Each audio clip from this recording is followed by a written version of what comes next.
Hello BEd students. तो आज मैं आप लोगों के लिए एक न्यू लेसन प्लान लेकर के आई हूँ जो बायो सब्जेक्ट से रिलेटेड है और उस टॉपिक का नाम है पादपों में जनन। आप देख सकते हैं कि जो मैंने स्टार्टिंग में बेस बनाया है, जो आप आगे इस पूरे चैप्टर को किस तरीके से डिस्क्राइब करने वाले हैं, तो आप पढ़ सकते हैं कि मैंने ज्ञानात्मक के अंतर्गत, अवबोधात्मक के अंतर्गत, ज्ञानोपयोग, कौशलात्मक, अभिरुचियात्मक और अभिवृत्त्यात्मक में क्या क्या लिखा है। आप चाहे तो इसका स्क्रीनशॉट अच्छे से ले सकते हैं।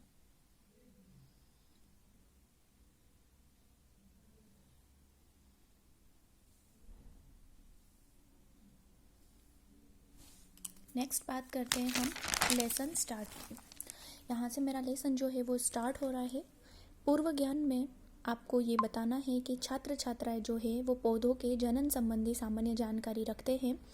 शिक्षण अधिगम सामग्री में आ जाएगा। जो आप कक्षा में जो उपयोगी सामग्री होती है, जैसे चौक है, डस्टर है, पॉइंटर है, और जो आपकी दूसरी सामग्री होती है सहायक सामग्री, कि आपको इसमें चार्ट, अगर आपको जो इसमें बेटर लगता है, आपको चार्ट अच्छा लगे, आप मॉडल बना सकते हैं, बट मॉडल से ज़्यादा अच्छा तो आप यही है कि चार्ट बनाए तो ज़्यादा अच्छा रहेगा। फिर आपका जो इंट्रोडक्शन है कि आपको बच्चों से कुछ प्रस्तावना प्रश्न पूछने हैं। मैंने यहाँ पे 5 प्रश्न बनाए हैं और इसके आंसर्स जो होते हैं वो जिगजैग में होते हैं। जैसे सबसे पहले हम कौन से ग्रह पर निवास करते हैं? पृथ्वी।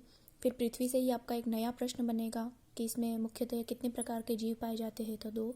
फिर 2 से एक नया प्रश्न बनेगा, फिर उसका उत्तर है जंतु और पादप। फिर जंतु और पादप से एक नया प्रश्न बना जिसका उत्तर आया जनन। और फिर आप बच्चों को जनन के बारे में विस्तार पूर्वक बताने वाले हैं, जो एक समस्यात्मक प्रश्न में जाएगा। अब आपका लेसन चालू होता है यहाँ। आप बच्चों से एक बार उद्देश्य कथन कहेंगे कि आज हम इस टॉपिक के बारे में विस्तार से अध्ययन करने वाले हैं। अब आपका जो परफॉर्मेंस होता है देने का, प्रस्तुतिकरण, जिसमें सबसे पहला आपका शिक्षण बिंदु जो है मैंने यहाँ पर लिया है जनन और उसके मुख्य प्रकार, जिसमें विकासात्मक प्रश्न टॉपिक स्टार्ट करने से पूर्व आप पहले बच्चों से पूछ लेंगे। उन्हें जितना आएगा वो जवाब देंगे, नहीं आएगा वो प्रश्न समस्यात्मक में जाएगा। फिर आप छात्र अध्यापिका कथन आप बोल करके इसके बारे में पूरा डिटेल में बताने वाले हैं। और श्याम पटकारे यहाँ पर फिलहाल मैंने नहीं किया है। आप चाहे तो ये जो मिनिएचर है वही श्याम पट के अंतर्गत लिख सकते हैं कि जनन जो होता है वो 2 प्रकार का होता है, जिसमें अलैंगिक और लैंगिक होता है। ठीक है। नेक्स्ट जो आपने छात्र अध्यापिका कथन पढ़ा दिया, उसके बाद में आप बच्चों से पूछेंगे कि उन्हें कितना समझ में आया, तो आप फिर बोध प्रश्न पूछेंगे।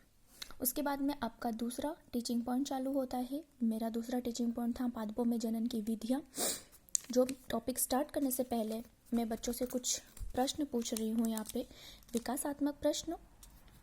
बच्चों को जो नहीं आ रहा है फिर वो छात्र अध्यापिका कथन में जाएगा और आप उसको पूरी तरीके से डिस्क्राइब करेंगे। आप चाहे तो इसका स्क्रीनशॉट ले सकते हैं। जो टाइप्स है वो बताएंगे और आप ये एक डायग्राम जो है वो बोर्ड पे आप बना सकते हैं, या आप चार्ट इस तरीके का बना सकते हैं जिससे बच्चों को इनके टाइप्स जो है वो समझ में आएंगे। जैसे आलू में काई जनन हो रहा है तो मैंने आलू और इसके ऊपर ये जिस प्रकार से बडिंग हो रही है वो बताया है। यीस्ट में मुकुलन जो हो रहा है वो किस तरीके से हो रहा है, वो इस टाइप से।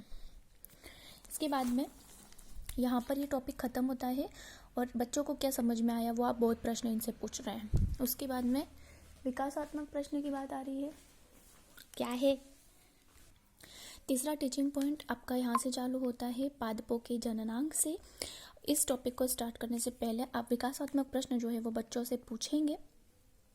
उसके बाद में आप छात्र अध्यापिका कथन जो आपको बताना है बच्चों को, वो उसे आप बताएंगे और आप एक ये डायग्राम जो है वो बोर्ड पे बनाएंगे, जिससे बच्चों को जो पादप के जितने भी ऑर्गन्स हैं उनके बारे में अच्छे से पता चलेगा।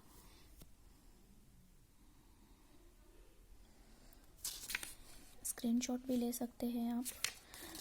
और लास्ट में आपका ये जो टॉपिक है वो यहाँ पे ख़त्म होता है।